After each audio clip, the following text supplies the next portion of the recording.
If she isn't real and she's this source of fiction and fascination for a bunch of conspiracy theorists, I don't care to know about it. So unless you can tell me she actually existed or didn't exist, I'm going to hang out and I'm going to wait for someone to come up with some facts. My name is Amy Nis. Actually, that's not my real name. Well, my name is Amy, but my last name is associated with a family that's probably, well, not probably, it makes my life too complicated to admit. Hi, I'm Sailor Billy. I'm a burlesque dancer here in San Francisco. I guess what they want is for me to tell my story of my interaction with her. Some people are calling her Daughter of Kong. Mi giro e di colpo ho visto come questa sagoma, questa figura che si muoveva furtiva tra le ombre delle piante.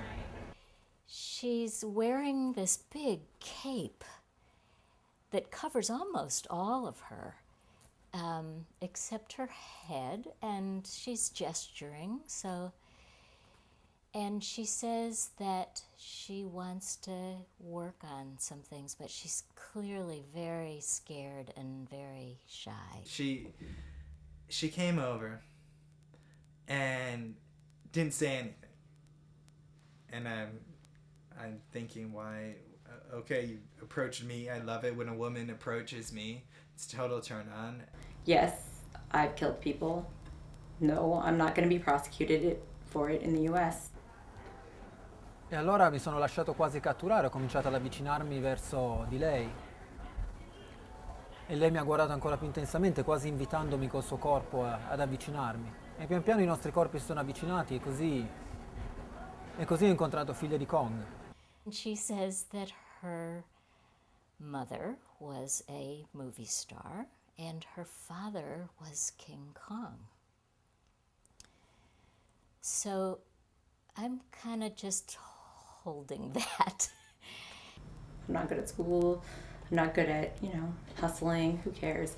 So I'm kind of good at being a contortionist. So I ended up joining a small circus / maybe carnival, you might think of it as, La Fleur de Baus. She starts to say, well, my body is really sort of problematic, and she's got a lot of problems, that she's not only potentially not entirely human, but that she's also female.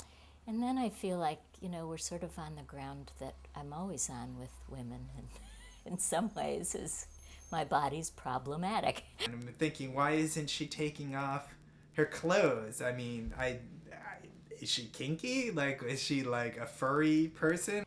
She starts to, of course, come covered up, but starts to sort of reveal this very hairy body of hers that's bigger, seemingly, than the rest of her. And I'm like reaching around her back, and I'm just like, where's the zipper? I'm sort of playing with diagnoses in my head, and there's this diagnosis of body dysmorphic disorder that sort of means that someone is kind of preoccupied with an imaginary defect. But here's this sort of woman who, as I get a look at her, she's really in trouble. Some of the trapeze artists had been out, I don't know, scouting for new places, something like that, I don't remember. But they were on their way back, and they encountered this creature, I guess. This sort of leathery front it's her. It's not coming off. It's her. She was beautiful. When I first saw her, she was like astonishing.